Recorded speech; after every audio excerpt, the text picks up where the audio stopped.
Está en línea ahora uno de los más agudos observadores de nuestra realidad, que es Santiago Kovadlov, filósofo.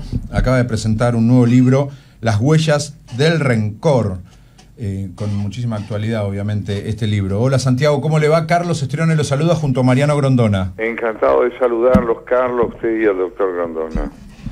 Santiago, me empezó a gustar del libro, que lo leí todo, por supuesto, el título.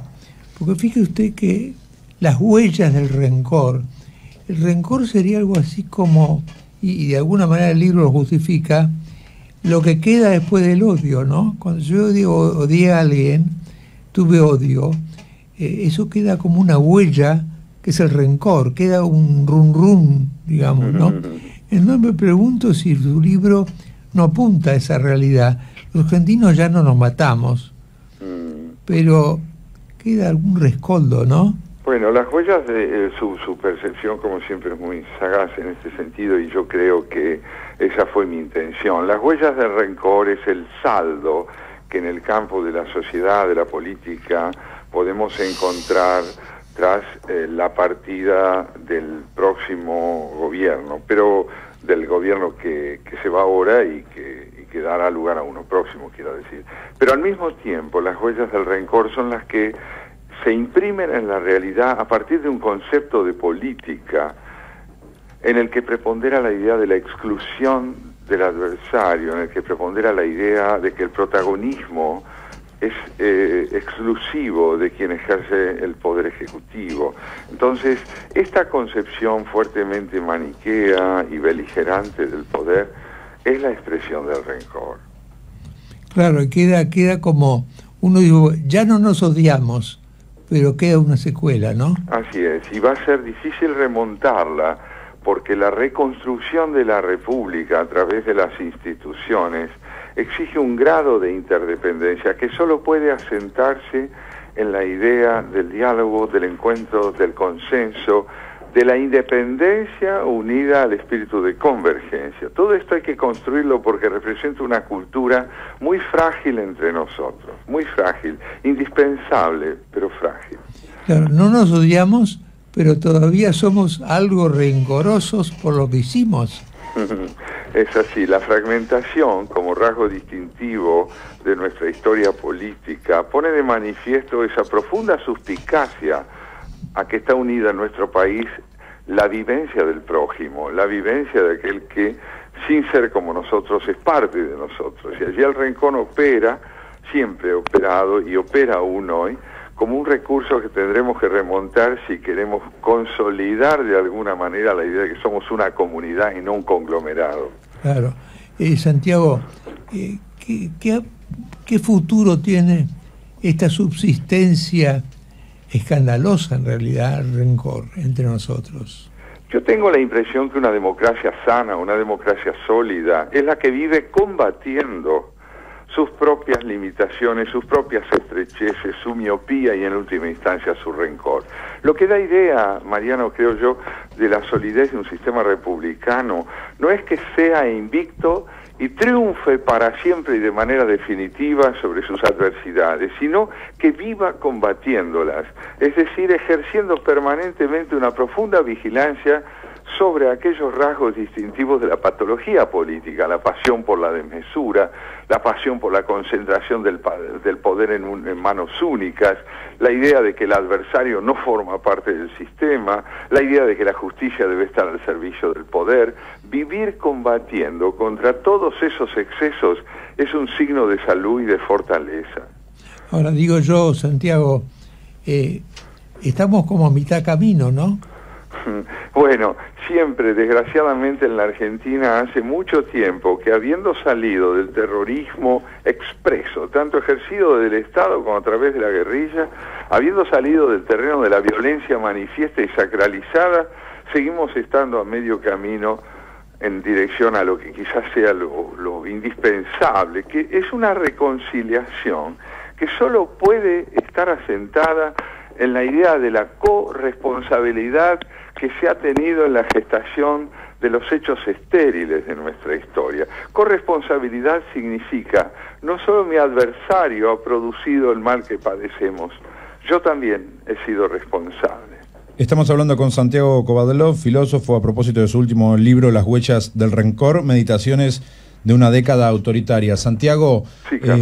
El rencor lo que parece es que cuesta muy poco instalarlo en una sociedad, pero ¿cuánto nos cuesta después quitárnoslo de encima? Bueno, justamente, el capital histórico del país es propenso a la expansión y a la, yo diría, dilatación de los recursos que el rencor tiene como distintivos.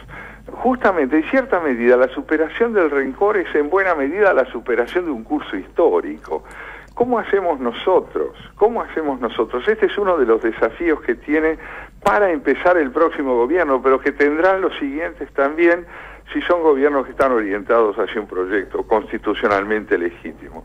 ¿Cómo hacemos nosotros para capitalizar nuestros fracasos, Carlos?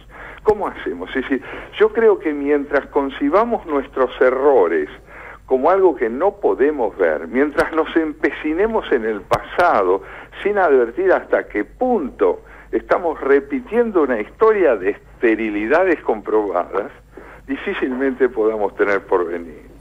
Hace falta una superación no solo del rencor, sino de sus raíces, ¿no? Exactamente, Mariano, de las raíces del rencor. Pero posiblemente esta sea una tarea constante, no una tarea que se pueda cumplir en un único periodo de gobierno constitucional, ni en 2, ni en 3, ni en 4. Por eso decía yo que creo que, y esto es lo que fundamentalmente planteo en el libro, una democracia sólida es la que vive combatiendo contra su constante fragilidad, contra todo aquello que la amenaza permanentemente, porque no se deja atrás, no se deja nunca atrás el riesgo del error y la arbitrariedad. No deberíamos resignarnos al rencor. Justamente, donde hay resignación al rencor, está congelada la posibilidad de la política. Claro. Porque la política es, en muy buena medida, el reverso del rencor. Es acuerdo, búsqueda de convergencia con aquellos con quienes, aún no coincidiendo, me resultan indispensables. Ahora, fíjese, Santiago, que nosotros tenemos como una condena implícita del acuerdismo, ¿no? Creemos que el acuerdo es contubernio, que es sospechoso. Sí, que es tibio. Que es tibio. Bueno, ahí está, esta presunción de que toda aproximación al otro entraña en el fondo o una deslealtad eventual, o una traición posible, o un cinismo permanente, prueba hasta qué punto nos cuesta constituirnos en una auténtica comunidad. Una comunidad siempre es un repertorio de energías sociales que, administradas por la ley, van buscando el poder. Pero cuando la ley queda supeditada al poder, entonces evidentemente toda negociación está esencialmente orientada hacia la descalificación del que no coincide conmigo. Claro, y hubo una etapa que todos vivimos, que fue la etapa peronismo-antiperonismo, que de alguna manera era emblemática en ese sentido. Pero hoy no tenemos eso. ¿Y por qué seguimos siendo todavía algo rencorosos? Porque creo que ha sobrevivido esa antinomia a la que usted se refería, Mariano. No tendremos hoy un peronismo y un antiperonismo explícitos, pero seguimos teniendo, digamos, fuerzas, sectores, corporaciones, tendencias, partidos que se disputan el poder salvajemente por entender que se debe reducir a sus propias ideas la dimensión del protagonismo político. Esa cultura de la fragmentación, esa idealización de la fuerza propia en desmedro de la ajena, la ve usted sobrevivir aún en aquellos sectores de la política que parecerían estar alejados de las prácticas oficialistas. Buena parte de la tragedia de la oposición en nuestros días consiste en esa misma suspicacia y en esa misma dificultad para generar convergencias verosímiles para quienes la llevan a la práctica y no solo para la sociedad. Claro, la suspicacia es otro residuo resistente, ¿no? Claro, y tal vez no se la pueda derrotar nunca, pero se la debe combatir siempre. El rencor y la necedad, Santiago, van de la mano. La semana pasada hablábamos sobre un informe que se publicó con respecto a el grado de importancia que se le da a la educación cívica, a la responsabilidad cívica de todos los habitantes de este país. Y el 80% creía que el argentino vive fuera de la ley y el 83% decía que ellos no vivían fuera de la ley.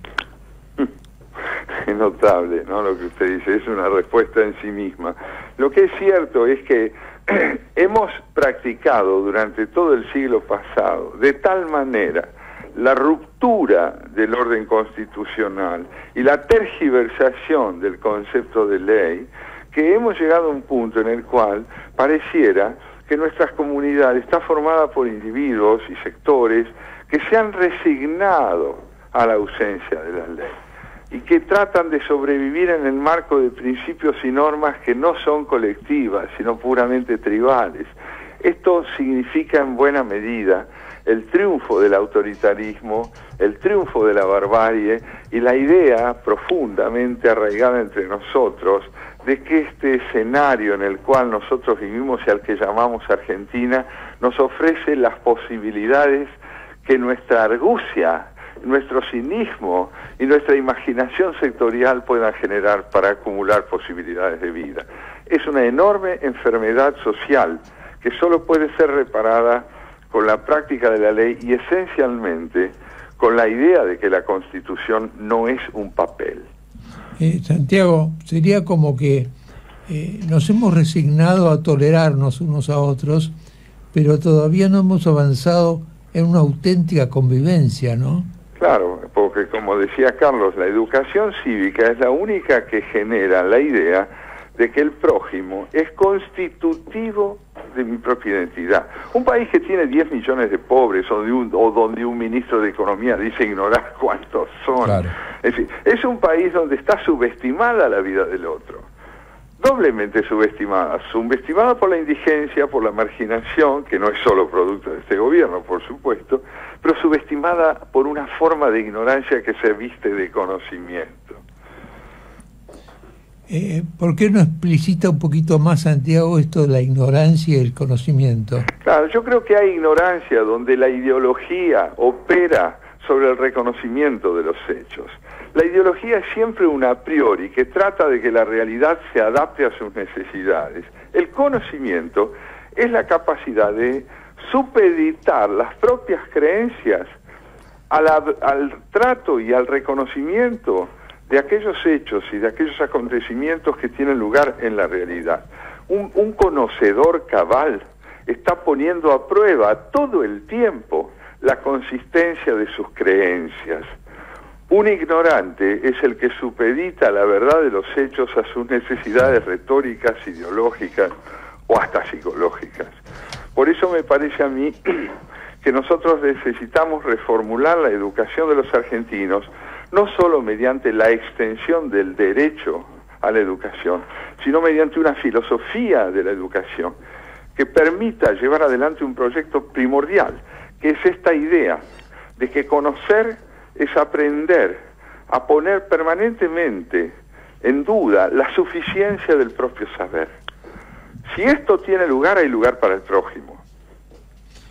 Santiago, había que trazar una frontera entre ideas e ideologías, ¿no? Bien, las ideas precisamente son orientadoras porque implican un intercambio permanente con el prójimo, una puesta a prueba de la suficiencia del propio conocimiento. Las ideologías solo piden subordinación y son excluyentes de todo concepto que no coincida con ella misma. Hoy estamos mucho más a merced de la ideología que inscriptos en el campo de la promoción de las ideas. La pobreza de ideas es uno de los signos distintivos del triunfo entre nosotros del pensamiento autoritario. Yo haría esta conclusión, ¿no? Si no te gustan mis ideas, me refugio en mi ideología. Bueno, es muy similar a lo que decía, recordará muy bien usted, John Locke, cuando decía con su ironía proverbial: si la realidad no coincide con mis palabras, peor para la realidad. Bueno, y eso lo hemos ejecutado bastante en Argentina, ¿no? Precisamente, por eso es preciso volver a la idea de que la realidad, si no es proveedora de ideas, termina siendo negada en favor de utopías que pueden ser siniestras y sangrientas. Ideología, utopía, coméndemelos. Bueno, ya hemos hablado de la ideología. La utopía puede ser, creo yo, un estímulo extraordinario cuando está en nuestro horizonte y nos impulsa a avanzar en su dirección. Pero cuando creemos que la hemos realizado y que la podemos alcanzar, cuando creemos que es posible poner fin a la idea del aprendizaje en favor de la idea de la certeza, allí la utopía convertida en dogma autoriza cualquier violencia y cualquier transgresión de la convivencia. Una utopía puede ser un sueño que oriente nuestra acción, un ideal, pero de ninguna manera puede ser una realidad, porque entonces está autorizada cualquier violencia en nombre de la presunción de que uno ha llegado a donde quiere. Claro, la utopía de alguna manera se ilegitima cuando se vuelve urgente, ¿no? Exactamente, cuando está al alcance de la mano, cuando el puño se cierra sobre la utopía para presumir que la ha alcanzado, entonces hay un grado de omnipotencia brutal por parte de aquel que cree haber llegado a esa utopía y que ejerce sus ideas como lo que realmente son, expresión de una ideología. Ahora, los argentinos hemos sido utopistas apresurados. Siempre tenemos la presunción de que el paraíso está allí para ser alcanzado y no para recordar que estamos fuera de él. Claro. Santiago, muchas gracias por esta iluminación a través de un reportaje. Gracias a ustedes por el diálogo. Hasta pronto. Hablábamos con Santiago Kovadlov, filósofo, me sumo a lo que decía el doctor Grondona. Siempre escucharlo a Kovadlov le deja a uno por lo menos una idea para seguir pensando.